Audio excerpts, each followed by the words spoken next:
Hello, my name is China and welcome to ArtistAnd. This is week 5 of learning how to shade. Now, in this week, we're going to be looking at how to make white boxes disappear in an actual painting. Now, some of you may have done this before, especially the ones who have purchased one of the mindful drawing books that I made last year. The thing is, this time I'm going to show you exactly what you should be aiming for.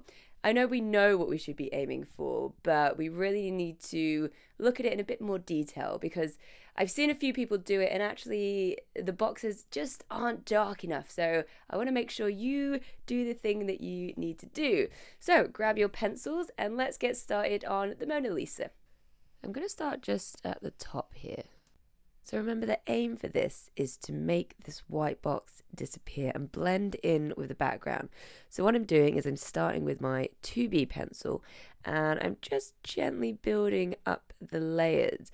Now, I think a lot of you will be quite scared of this one, like scared of going dark, not scared that it's going to hurt you. But it is quite an intimidating process. You don't want it to go too dark. And the thing is, if you can still see it, then you've not gone dark enough. So let's just start by building up the layers in this box and try your very hardest not to shade on top of the print itself, because that will very, very quickly show a square or rectangle outline around the box you're trying to make disappear. So you do have to go a little bit slower near the edges just to make sure you're not shading outside of them. So I've got my base layer now, and you start to notice that there's a bit of a gradient in the sky. So I really have to try and match that darkness near the top. So I just switched to my 8B pencil and I'm just gently shading near the top, and you can see it's starting to get a little bit darker. I'm just switching between my 2B and my 8B. I don't know why I've got two 2Bs there, but I do. But I'm just starting to really try and fill in those tiny gaps because it's a little bit textured, the sky, but I don't want it to look like pencil texture. I want it to look like this cloudy texture. So just gently work your way in there.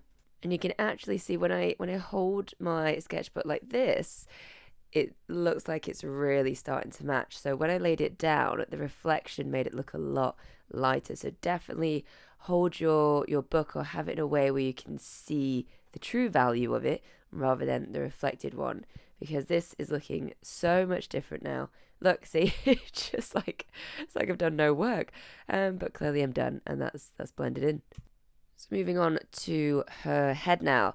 This one is a little bit easier actually because her scarf or her hair scarf is black, so I know to shade that in with my 8B as hard as possible, and then I'll still use that 8B for the trees behind because they are quite dark, so it's a good pencil to try and reach that darkness, and then just refine it with my 2B. So again, try not to go over the print itself because I don't want that to create an outline. I just want to make that disappear nice and easily.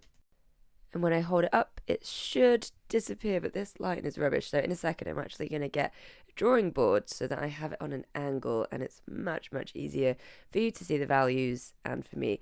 It wasn't too bad when I was in the room, but for the sake of the demonstration, it's not, not looking well. Okay, there you go. So now I've got it on a drawing board, so you can see that actually both the squares have disappeared, or you just about make them out because we know that they're there. But let's move on to this chinny chin chin. So again, we've got a nice black section, nice and easy to blend in, and then working into the skin itself.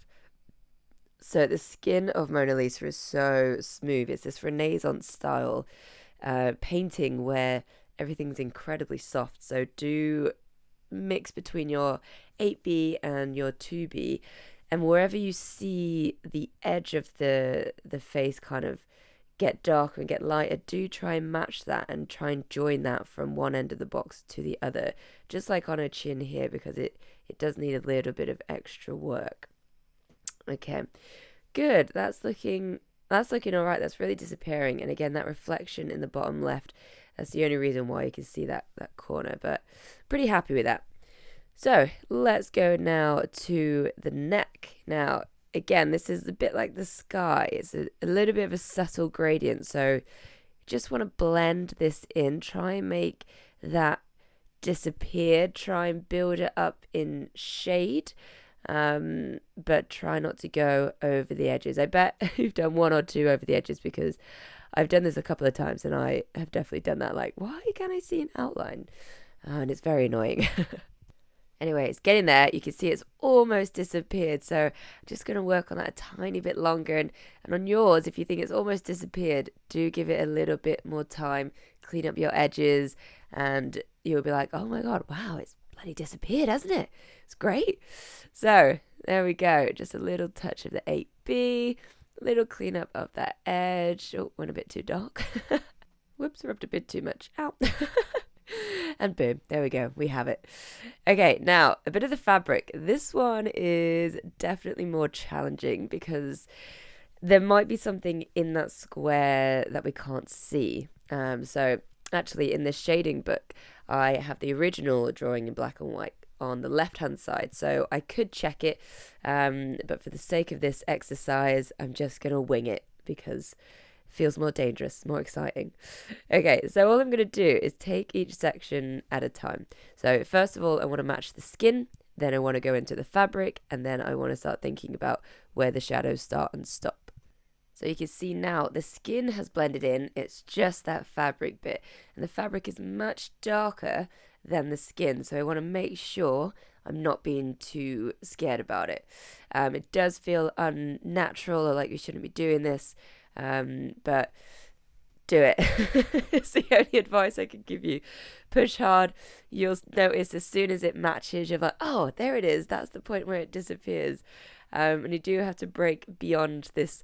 It's like a psychological barrier, isn't it, for our own little shading things. So, yeah, just work your way through it. Keep making sure you're tilting your drawing board to make sure you're seeing, well, not seeing the reflection and that you're seeing your actual artwork. Each square is going to pose its own different challenge. So just make sure you're looking at the edges of your white box.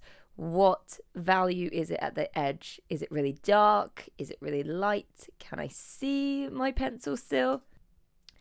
It's a real balance, but once you've got your page all shaded and you've seen all of these different squares disappear, I think you'll be very, very proud of yourself. It's a weird exercise, not gonna lie, but I actually think it's really good. It's invaluable, actually. You're trying to make a white box disappear, and it's testing you to see whether you're going dark enough at the right point, seeing if you've got a delicate hand, and seeing if you can also get the box really nice and smooth. So what I'll do is I'll take a picture of my final stage so you can see what it would look like, hopefully without reflection, but you know, we live in a house with a light bulb, so it might have some reflection in there. But I really hope you enjoyed this exercise. Of course, feel free to make your own. You can find the old paint software and try and cover this picture with some white squares, and then you can do it on any picture you want. It's really, really good practice. All right, that is it for this week's lesson. If you're watching this on Patreon, then I've added a couple extra little worksheets for you. So hopefully you'll have loads of fun with that. But as I said, do feel free to make your own. Just print it out, put some white squares in it, and that's fine. So I will see you next week for week 6, I think, of our weekly, yearly, whatever, of our challenge. All right, folks, have a great week.